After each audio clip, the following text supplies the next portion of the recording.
The Assembly will hear an address by His Excellency Joseph R. Biden, Jr., President of the United States of America. I request protocol to escort His Excellency and invite him to address the Assembly.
My fellow leaders, today is the fourth time I've had the great honor of speaking to this assembly as President of the United States.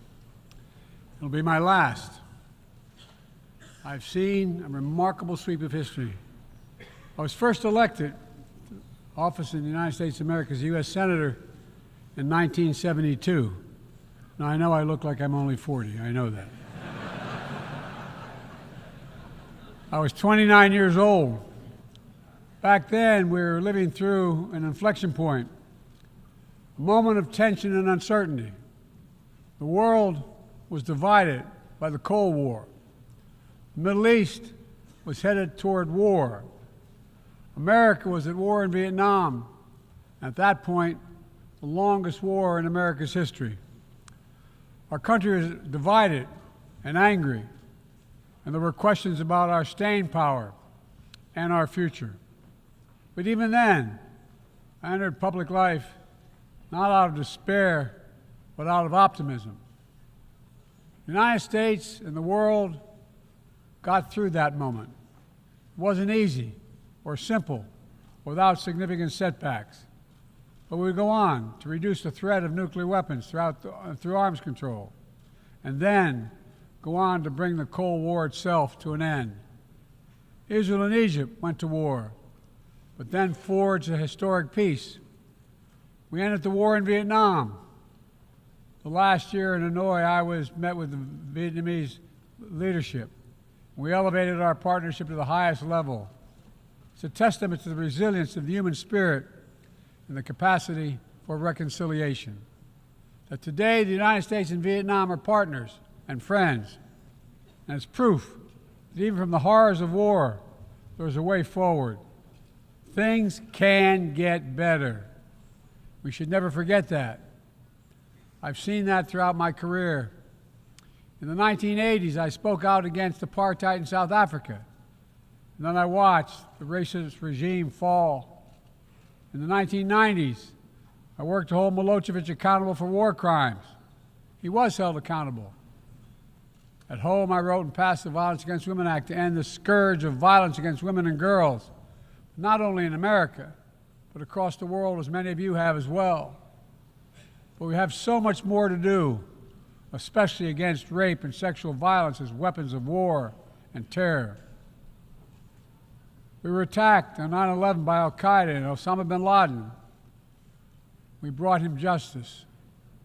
Then I came to the presidency at another moment of crisis and uncertainty. I believed America had to look forward. New challenges, new threats, new opportunities were in front of us. We needed to put ourselves in a position to see the threats, to deal with the challenges, and to seize the opportunities as well. We need to end the era of war that began on 9/11. As Vice President to President Obama, he asked me to work to wind down the military operations in Iraq, and we did, painful as it was. When I came to office as president, Afghanistan had replaced Vietnam as America's longest war. I was determined to end it, and I did. It was a hard decision, but the right decision. 4 American presidents had faced that decision, but I was determined not to leave it to the 5th. It was a decision accompanied by tragedy. 13 brave Americans lost their lives, along with hundreds of Afghans in a suicide bomb. I think those lost lives, I think of them every day. I think of all the 2,461 U.S. military deaths over a long 20 years of that war. 20,744 American servicemen wounded in action. I think of their service, their sacrifice, and their heroism. I know other countries lost their own men and women fighting alongside us. We honor their sacrifices as well. To face the future, I was also determined to rebuild my country's alliances and partnerships to a level not previously seen.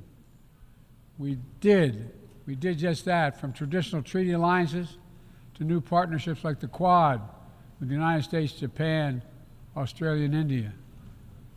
I know many look at the world today and see difficulties and react with despair, but I do not. I won't. As leaders, we don't have the luxury. I recognize the challenges from Ukraine to Gaza to Sudan and beyond. War, hunger, terrorism, brutality, record displacement of people, a climate crisis, democracy at risk, strains within our societies, the promise of artificial intelligence and its significant risk. The list goes on. But maybe because all I've seen and all we have done together over the decades, I have hope. I know there is a way forward. In 1919, the Irish poet William Butler Yeats described a world, and I quote, "where things fall apart, the center cannot hold, mere anarchy is loosed upon the world," end of quote. Some may say those words describe the world not just in 1919, but in 2024. But I see a critical distinction. In our time, the center has held. Leaders and people from every region and across the political spectrum have stood together, turned the page. We turned the page in the worst pandemic in a century. We made sure COVID no longer controls our lives. We defended the UN Charter and ensured the survival of Ukraine as a free nation. My country made the largest investment in climate, clean energy, ever anywhere in history. There will always be forces that pull our countries apart and the world apart. Aggression, extremism, chaos, and cynicism. A desire to retreat from the world and go it alone. Our task, our test, is to make sure that the forces holding us together are stronger than those that are pulling us apart. That the principles of partnership that we came here each year to uphold can withstand the challenges. That the center holds once again. My fellow leaders, I truly believe we're at another inflection point in world history, where the choices we make today will determine our future for decades to come. Will we stand behind the principles that unite us? Will we stand firm against aggression? Will we end the conflicts that are raging today? Will we take on global challenges like climate change, hunger, and disease? Will we plan now for the opportunities and risk of a revolutionary new technologies? I want to talk today about each of these decisions and the actions, in my view, we must take. To start, each of us in this body has made a commitment to the principles of the UN Charter to stand up against aggression. When Russia invaded Ukraine, we could have stood by and merely protested. But Vice President Harris and I understood that that was an assault on everything this institution is supposed to stand for. And so, my direction, America stepped into the breach, providing massive security and economic and humanitarian assistance. Our NATO allies and partners and 50-plus nations stood up as well. But most importantly, the Ukrainian people stood up. I asked the people of this chamber to stand up for them. The good news is Putin's war has failed and at his core aim. He set out to destroy Ukraine, but Ukraine is still free. He set out to weaken NATO, but NATO is bigger, stronger, more united than ever before, with 2 new members, Finland and Sweden. But we cannot let up. The world now has another choice to make. Will we sustain our support to help Ukraine win this war and preserve its freedom, or walk away and let aggression be renewed and a nation be destroyed? I know my answer. We cannot grow weary. We cannot look away. And we will not let up on our support for Ukraine, not until Ukraine wins a just and durable peace in the UN Charter.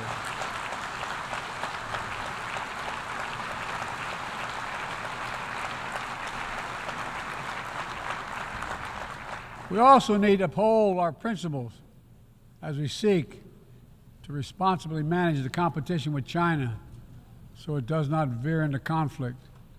We stand ready to cooperate on urgent challenges for the good of our people and the people everywhere.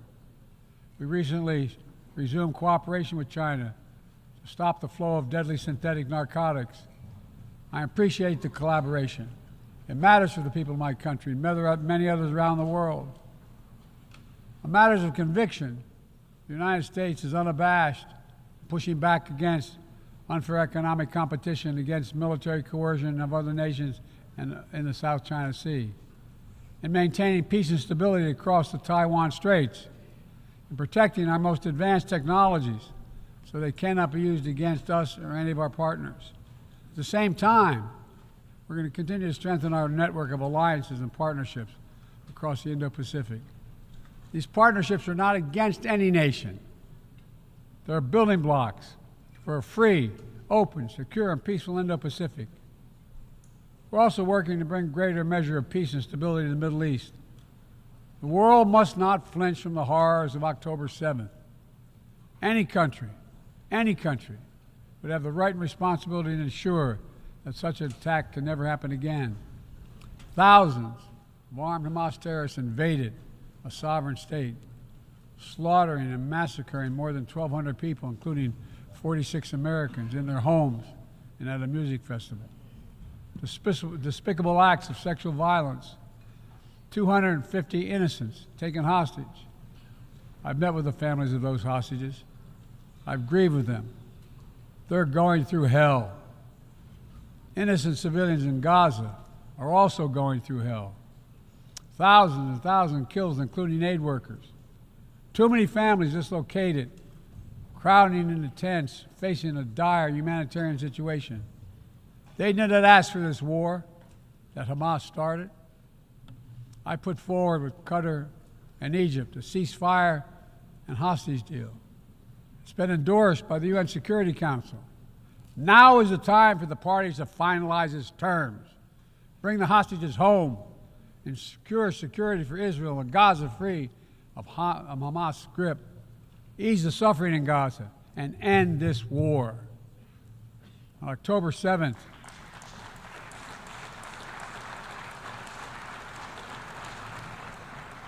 since October 7th, we've also been determined to prevent a wider war that engulfs the entire region. Hezbollah, unprovoked, joined the October 7th attack, launching rockets into Israel. Almost a year later, too many on each side of the Israeli-Lebanon border remain displaced. A full-scale war is not in anyone's interest. Even if the situation has escalated, a diplomatic solution is still possible. In fact, it remains the only path to lasting security to allow the residents from both countries to return to their homes and the border safely. And that's what we're working tirelessly to achieve. As we look ahead, we must also address the rise of violence against innocent Palestinians on the West Bank and set the conditions for a better future, including a two-state solution where the world where Israel enjoys security and peace and full recognition and normalized relations with all its neighbors, where Palestinians live in security, dignity, and self-determination in a state of their own.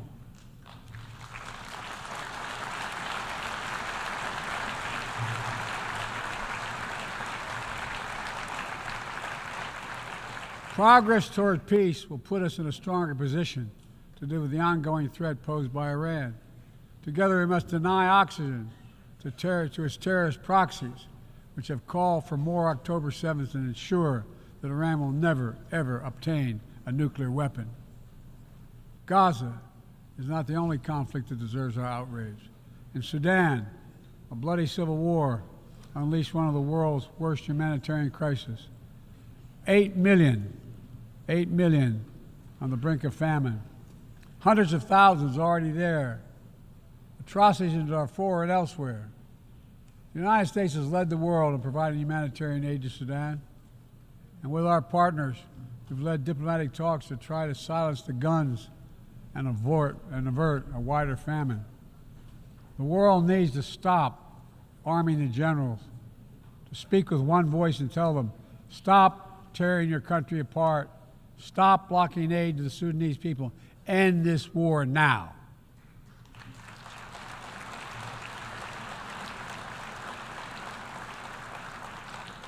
But people need more than the absence of war. They need a chance to live in dignity. They need to be protected from the ravages of climate change, hunger, and disease. Our administration has invested over $150 billion to make progress and other sustainable development goals. It includes $20 billion for food security, over $50 billion for global health.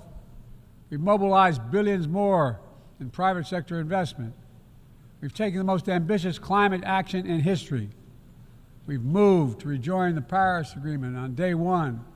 And today, my country is finally on track to cut emissions in half by 2030. On track to honor my pledge to quadruple climate financing to developing nations with $11 billion thus far this year. We've rejoined the World Health Organization, donating nearly 700 million doses of COVID vaccine to 117 countries. We must now move quickly to face Mpox outbreak in Africa. We're prepared to commit $500 million to help African countries prevent and respond to Mpox and to donate 1 million doses of Mpox vaccine now.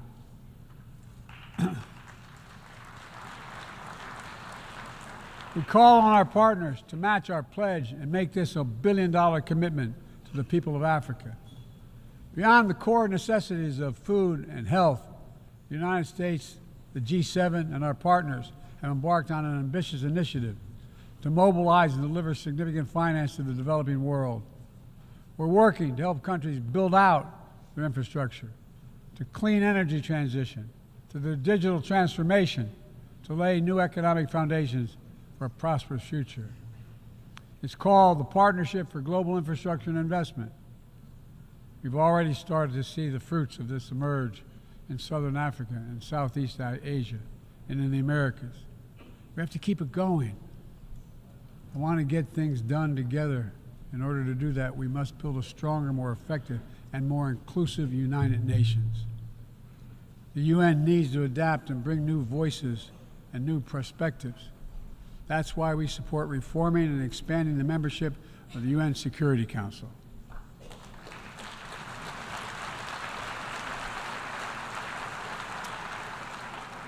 Our UN ambassador just laid out our detailed vision to reflect today's world, not yesterday's. It's time to move forward. The Security Council, like the UN itself, needs to go back to the job of making peace, of brokering deals to end wars and suffering.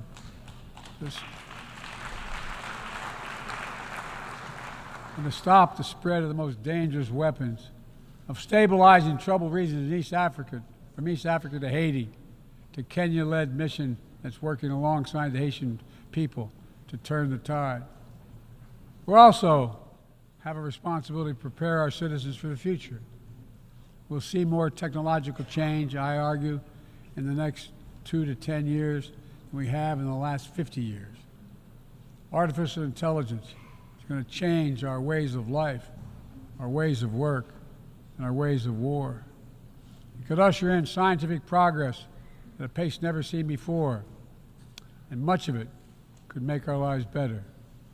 But AI also brings profound risks, from deep fakes to disinformation, to novel pathogens, to bioweapons. We've worked at home and abroad to define the new norms and standards. This year, we achieved the first ever General Assembly resolution on AI to start developing global rules of the road. We also announced a declaration on the responsible use of AI, joined by 60 countries in this chamber.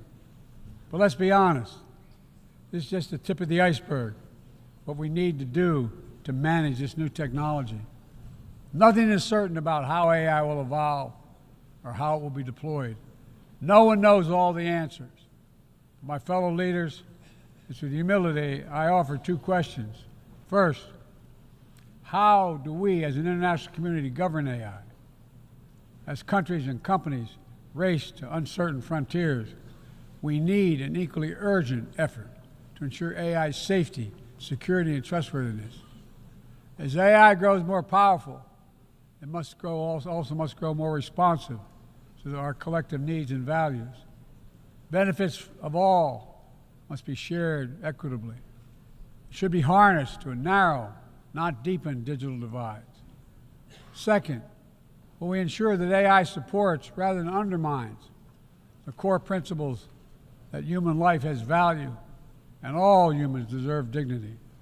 We must make certain that the awesome capabilities of AI will be used to uplift and empower everyday people, not to give dictators more powerful shackles on the human spirit.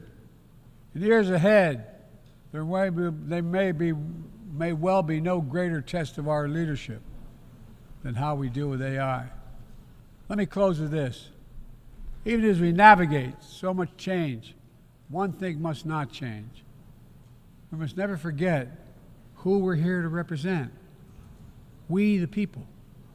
These are the first words of our Constitution, the very idea of America. They inspired the opening words of the UN Charter. I made the preservation of democracy the central cause of my presidency. This summer, I faced a decision whether to seek a second term as president. It was a difficult decision. Being president has been the honor of my life. There's so much more I want to get done. As much as I love the job, I love my country more. I decided after 50 years of public service, it's time for a new generation of leadership to take my nation forward. My fellow leaders, let us never forget, some things are more important than staying in power. It's your people.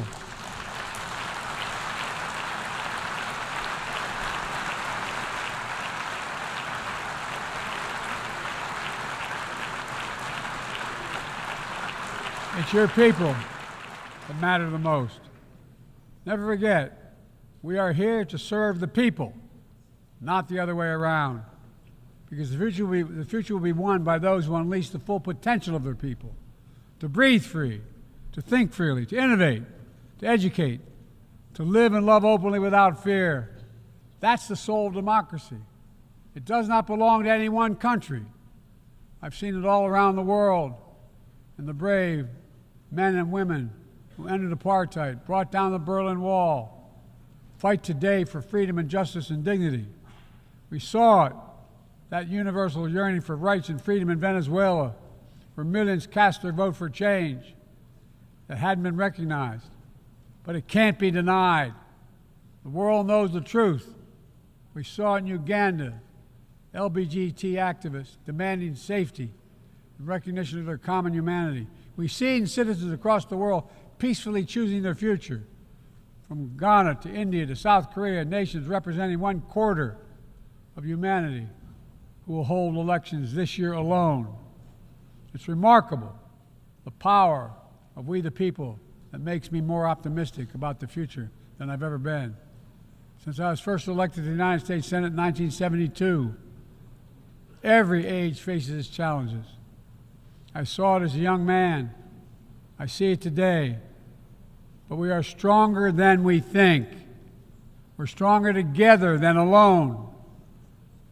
And what the people call impossible is just an illusion. Nelson Mandela taught us, and I quote, "It always seems impossible until it's done." It always seems impossible until it's done. My fellow leaders, there is nothing that's beyond our capacity if we work together. Let's work together. God bless you all, and may God protect all those who seek peace. Thank you.